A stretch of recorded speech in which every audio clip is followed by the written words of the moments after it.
Right, so Bomper Studio is, we're a small creative production studio in South Wales, in a small town called Caerphilly. We work with a lot of big clients kind of doing hyper-real visualization. That's like our main thing. So that's why Cinema 4D is like the core software that we use. That castle is outside our window, which is quite nice, but we're also next to Iceland and a discount bag outfit, so get the best of both worlds in Caerphilly. Emlyn Davis, our creative director, set the company up in about 2014, after about 10 years working as a freelancer. So he did work for Cadbury's and GSK and stuff, doing a lot of like packaging visuals. And then in 2014 he moved back home, set up Bomper, and I joined like shortly thereafter. So really got a chance to like grow the studio. So when I joined, there was like 3 of us in a small room, and now we've got a slightly bigger team, making all sorts of cool things. So I thought first I'd just show you our reel, so you get a taste of the general stuff we do, and some context for like how Coffee Run came to be. So here's a reel.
So, as you can see from the reel, there was a little bit of Coffee Run stuff in there and a little bit of like Hello Kitty stuff in there, but generally what we do is this high-end visualization stuff for advertising, branding and broadcast. But, you know, within the studio we've got a lot of different capabilities that roll into this kind of work, but also we've got, as the team grows, we've got a lot of different artists with different passions and different things that they want to do creatively. So kind of on a whim, we pitched like a 50-minute series to BBC Bitesize. I don't know if anyone knows what BBC Bitesize is. It's like little videos and games the kids use to revise for the GCSEs and whatnot. So we pitched on like a 50-minute one for the Welsh language, and we got it. So that was like our first foray in 2017 into character animation. So just some stuff here we can have a look at. A lot of it is 2D, but some of it is like very basic CGI made in cinema. So we were going for like a PS2 type vibe with it. It was 50 minutes long. It was a lot of animation work. We had to scale up quite big, in quite a big way, to get it done. So we hired 2 additional animators who we had to come in and train in Cinema 4D because we needed the whole studio to be on the same level and using the same tools.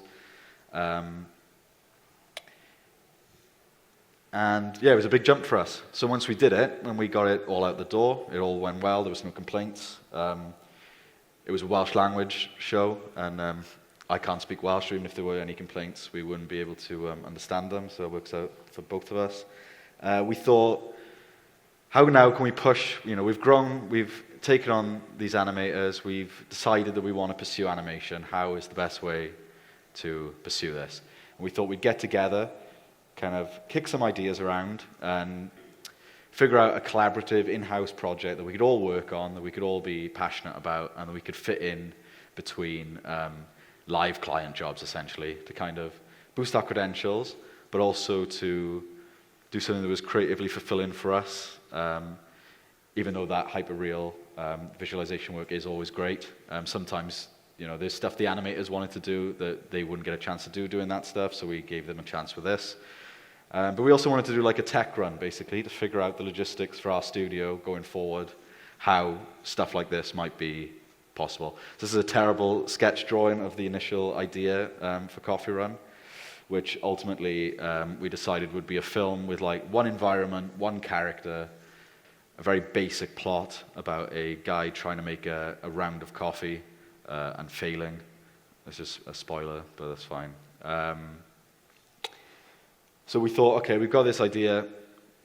We'll push forward with this. It's doable. It's realistic. It was exciting to us. So a few months later, well, more than a few months later, we had Coffee Run, our first short film, made fully in Cinema 4D. So I think I'll play the film for you, and then I can just walk about how we made it. And if you guys, as we go into the more technical stuff, if anyone does have any questions about the specifics of the technical stuff, I can walk you through that. That's fine. So here we go, Coffee Run. If you've got any popcorn, you've got 2 minutes and 50 seconds to start and finish it. Yeah.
I didn't have to clap for myself. Hey. Thank you. Play the credits though. So yeah, concept-wise and kind of story-wise, it's pretty basic, pretty simple. Because the main thing we wanted to do was really push the technical side and really push the animators. So really the thing that makes that film is the animation, and that was kind of what we were trying to do. We needed to, first of all, test our workflow to make sure the animators could work in it, and in a less technical sense, test our internal workflow and pipeline to make sure we could do jobs like this alongside live work and have it be feasible. And good news, it is. We did it. Whee!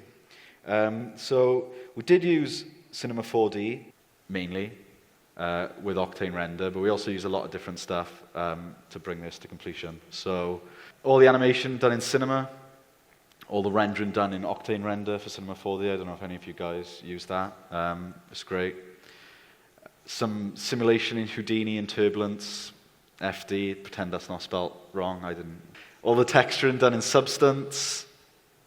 Use ZBrush to sculpt the character. All the rest of the assets were modeled from scratch in Cinema. Use F-Track for pipeline stuff. And we comped it all together in After Effects and Premiere, which isn't really industry standard for stuff like this. But as we do, commercial animation and like motion graphics stuff, it was already embedded in our pipeline. So we thought this is a good chance for us to really like push After Effects and figure out what we could do with that in terms of comping together animation. So that's what we used. The inspiration for the film was kind of, your basic Looney Tunes, your cinematic shorts, like your Merry Melodies and whatnot. And also I was watching a lot of like old Jackie Chan movies where he just gets smashed across the head a lot with like mops and whatnot. So that was our starting point. Now, the film is obviously just about a guy failing to make a load of coffee. So this is more work in terms of scripting than is really necessary. But we tasked our animators, as it was a passion project, to really get them enthused. We tasked them with kind of writing the script and drawing an animatic for it. And it was quite an elaborate diagram outlining that process. At the same time, it was important that we designed a character that we could all get on board with. Essentially, with something like this, the character is like it's the asset in the film that like is the most collaborative, because there's so many moving parts that everyone is at some point going to get involved in working with him, be it like through materials, through texturing, through sculpting, then retopologizing and modeling, simulation, animation, rigging. Everyone at some point had their hands on this guy. So we worked collaboratively in the studio to come up with a design that we were happy with. I drew this final one there on the top, and then went from there and took it into ZBrush in like a really rudimentary way, and just sculpted like a really lot of different low quality versions of the character's head. So we had some different options there. Some of these are more creepy than other ones. This one at the top is hellish. And then we sort of whittled this down. We came to an agreement about what we liked and what we didn't like. Again, it's a learning process, because up until this point, the kind of ZBrush to cinema to rigging to animation workflow wasn't something that was, it wasn't part of our day-to-day. So we worked through this, and we got our great ZBrush artist, Tara, and another great CG artist, Gareth Beatty, came in, and they just sculpted this really high-res, beautiful, full-body maquette. You can't see his body there, but just imagine it underneath this bit, of the main character that we then had. So we had that as reference, so we could sculpt a lot of different faces with this guy, but also we had it as the starting point then for the actual animatable model, which we'd then retopologize, bring into cinema, and move around.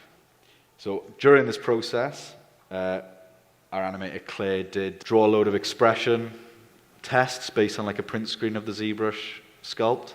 So these helped her conceptualize, like during the animation, sort of face mass and things that the face could actually do that would be actually possible. But it also gave us like a blueprint for our sculptors, who did sculpt like a version of all of these, and this is just one page, there was like 3 pages of this. So they sculpted every conceivable sort of expression that we'd need in the film. And we'd either use those sculpts as a reference for the animators to match with the rigged face, or we would just fully sculpt them in ZBrush and use them as like a pose morph in cinema. So we had like a bit of both. So once we got this guy at a ZBrush, we retopologized him, mostly in ZBrush, but partially in Cinema 4D. And got him materialed up. So he's got a wrong color shirt on and the crazy expression on his face. But this is him sort of reduced down from his ZBrush elements. Materials applied using Octane. This is ultimately a rigged character. It would have been rigged in cinema. And any of his textures would have been done in Substance. And his hair would have been Houdini. So this was like our first look at the character fully realized. But we did need to rig him, and he needed to be like quite a robust rig. So one of our animators, Alan, who both our animators were Maya artists. Alan came in and learnt rigging in cinema, basically. We got a guy called Gene McToto, who was a really good cinema rigger from Canada. He came down for a bit and helped us rig this character. So you can see he's quite robust. We wanted to do a lot of different things with this film in terms of like bendy arms and being able to stretch and squash him. So more than your average rig, he really needed to be able to like be pulled apart without breaking, essentially. It's quite, I think even his tongue can like stretch out, which is not part of the film, but we could do a sequel. So yeah, it was a mixture of like joint-based rigging and blend shapes using like IK spline. This is information for any rigging aficionados. Yeah, using IK splines for the limbs, and the face was built up of like lots of different bones that we could then stretch the head out and elongate it in a way that wouldn't break him. And this came in really handy when we were doing these sorts of frames, which are like classic Looney Tunes squash and stretch, like smear frames. So if you ever watch like old cartoons and like paused it weirdly at like a weird point, you'll notice like Homer Simpson's head is just like 4 feet long when he's supposed to be turning his head and stuff. So it's a classic 2D animation technique that we thought, because we're going for this like Looney Tunes vibe, we thought it'd be fun to try and like approximate some of these smears in camera. So the rig, not only did it have to like be posable limb-wise, he also had to be able to like be distorted in crazy ways for these smear frames. He also had like a bunch of extra legs and arms, so he can do octopus arms. So he's a really robust rig, and fully in cinema, managed to get it done. We made some like proprietary like scripts and tools and stuff to make it a little bit more seamless, but by and large, it was just a full cinema rig. And here's Alan, our animator, rigging the character in a Psytrance festival in Edinburgh. I don't know how he even got... I know he's got a generator in his van. I don't know how he got the files, but that's the happiest I've ever seen that man, ever. There's 4 cans of Stella underneath his van. Interesting. But, yeah, there he goes. So we really took this job home with us. And then all the animation then, same people who would have worked on the rig, Clay and Al, they took it into cinema, and we just went through the shots. We built a pretty thorough animatic in After Effects that we could then cut into comps that like represented every final shot of the film. So what we would do is we'd send Al and Claire in, they'd choose their shots, we'd sort of set a schedule up, and they just crack through stuff. And as they went through like their blocking, they lay out their blocking, their spline, and their like polished stages, which is how they wanted to work. We could then drop the shots as they were, being play blasted into our final comp. So we were watching the film build up slowly over time, and it really gave us like a chance to see how everything was working, cut together. We could do a load of like drawovers. I think Claire here is showing off some drawover tool she uses, but it was a really like iterative process that we could feed back on and make sure everyone was happy before we moved too far. So it was great. If people use cinema, they might be aware of like an XREF system that cinema has, which is similar to Maya's reference system. And everything we did here, we'd basically be like making assets that were just dead assets, and then XREFing those into any rigs, and then XREFing those back into the scene. So there was a lot for cinema to do and to handle, and sometimes the XREFs were a bit squiffy, but usually it all works out. But what it meant for us is that animators could work on like fake proxy versions of the character that weren't too difficult to maneuver, and then right at the end when we come to render, we could just replace them out with a final piece, and we've got a fully finished frame. But you can't make a film with just one character, so we also needed an environment for him to make coffee in. And as a hyper-real visualization studio, we tend to be called on for like adverts and stuff to make living rooms and kitchens and like domestic environments. And the tendency is really to use real-life reference, go on to like architectural modeling resources and get models from there that we can then reskin and add our own materials to. But for this, because we managed to constrain the film into being one environment, we really wanted it to have this feel of like we handcrafted everything in the film. So every asset was, first of all, drawn out in this like big spread, which is like our design Bible for the whole kitchen. And then every asset had like concept art drawn up for it, and then someone went in and modeled it, usually in cinema, maybe some zebra sculpting. And there's nothing in the film that wasn't made really from scratch, which is pretty cool. And again, this process, because we were using Octane for Cinema 4D, was pretty iterative, and we could get fast renders out. Artists, as they're working in Octane, are really able to get a sense of what they're doing before they have to hit render. There's a great like live viewer that you can just apply materials, wait a little bit, and the live viewer will show you what you're working with. So it means that for like people who are less technically minded and more artistically minded, like maybe someone who paints textures, they get a really quick response from the software, and they can figure out what's working and what's not working. The good thing with Octane as well is that it crashes quite a lot, so you have a lot of time to check Twitter on your phone, which is nice.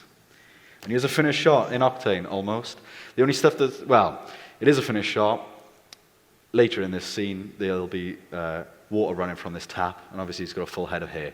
So we did everything that we could to do this film, like all in camera. Did as little compositing as possible, because we wanted to see how far we could push Octane and our workflow. And so the last steps after getting the environment set up, getting the animation XREF'd in, replacing that with the final material assets, would have been creating like hair and any simulation for the scene. So there'd be, if there's steam coming from the kettles, if there's water coming from anything, if he's moving around, we need to sim it. So we used Houdini to sim his hair. And again, it's kind of like a first go around for us in terms of like a workable workflow for a character animation. So if we were to do it again, we'd probably still use Houdini to groom and get the hair right, and then maybe just bring in some controls for the animators to actually be able to adjust his hair as they're animating. But in this film, we did the opposite really, and so every shot was animated, signed off, and then our Houdini artist Colin had to figure out how to sim the hair for that specific shot without changing the animation. And I think he did a really good job. The stuff comes out of Houdini as splines that we then bring into cinema and use the Octane hair renderer to redress it and make it look nice. And we did the same for a lot of stuff in the film. So here's a little tap that's running. So stuff like this would have came out of Houdini as like a really dense alembic mesh that we then brought back into Cinema 4D, and we were able to just dress it using our Octane materials, and there was a pretty seamless back and forth workflow between Cinema and Houdini for that.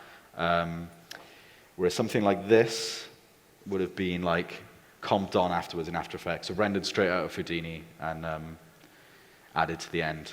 But all in all, a pretty robust workflow simulation-wise. We have here now just a shot from start to finish, I think. So you'll see Claire's video reference of her prancing around in the boardroom. A first pass of the shot with some drovers for amends.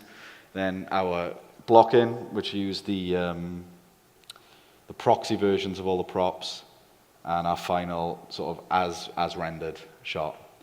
The only real comping we did was color correction, any kind of steam stuff, and using Octane we were able to get out motion vector passes for motion blur, which was really helpful. We did all the depth of field and stuff in camera. Again, if we were to do it again, maybe that's something we'd look at. But for us, it really worked. And here's just so we can be fair between the two animators, here's Alan's one where he smashes his head on a table. There he is. It begs the question why we bothered to animate it at all, really. We could have just cut it together from... So yeah, that's essentially how you make the film. You just do that 50 times, and by the end of it, you will have a film. So for us, it was a really great exercise in figuring out how our systems worked in terms of being able to do CGI animation. It's a great exercise in figuring out, what excited us about animation and where we want to push the studio further. And I think it was really good for the staff as well to have something that they all worked on together. Because usually, one or two people might work on a job. It's rare that you get a job where there's like 11 people all working together to figure out problems. And we get a piece at the end where everyone can point at something in a scene and say, I did that. So I think it was really good for the studio. So I'd recommend any small-scale studios that are interested in CGI animation, but are tentative about making the jump. I think just figure out what you can do with this sort of software you have is a really worthwhile thing, I think. So the challenges on the job were the key challenge for me was that it wasn't live work. So obviously, if live work comes in, and this is something if you decide that you want to do in-house projects as like a sort of passion thing, you'll have to come eventually where a live project will come in and you'll have to just down work on whatever you're doing for potentially months. So there's a difficulty logistically in like maintaining momentum when you're doing in-house passion stuff. And maybe if we were to do it again, we would put it into the system as if it was a live job. So really think about it as if we're paying ourselves, essentially, and give it the time that it deserves. Whereas this, although we spent a lot of time doing this, it was staggered throughout months. There was some issues with the animation that some of the animators had, but I chalk a lot of that up to like the learning curve from Maya to Cinema 4D. There were some tools that they weren't that they were familiar with in Maya, they just weren't there in Cinema. But we managed to script our own tools that kind of replace them. So I think we worked our way around that one. And the great thing about Cinema is the team do feedback, the Maxon feedback, and also there's like a good sort of scripting community. So really, if there's something missing, chances are you can find a tool for it online, or you can create one yourself that will plug the gap. And also the challenge was, this was a project where we wanted to get everyone involved and we wanted everyone to kind of have a say and be enthused about it. But obviously when you do something like that, then you have to please everyone, So while I think it's great as like as a project that everyone could get excited about, maybe further down the line we might look at, and we are going to look at, doing some smaller projects that maybe one or two people sort of direct, and then maybe get more of like a unique vision in each film, because this, while it's great, we really were just looking for like a basic Looney Tunes, like Pixar vibe. So going forward, what we'd like to do is to really like take individual artists and let their imaginations like run wild and see what we can get out of that.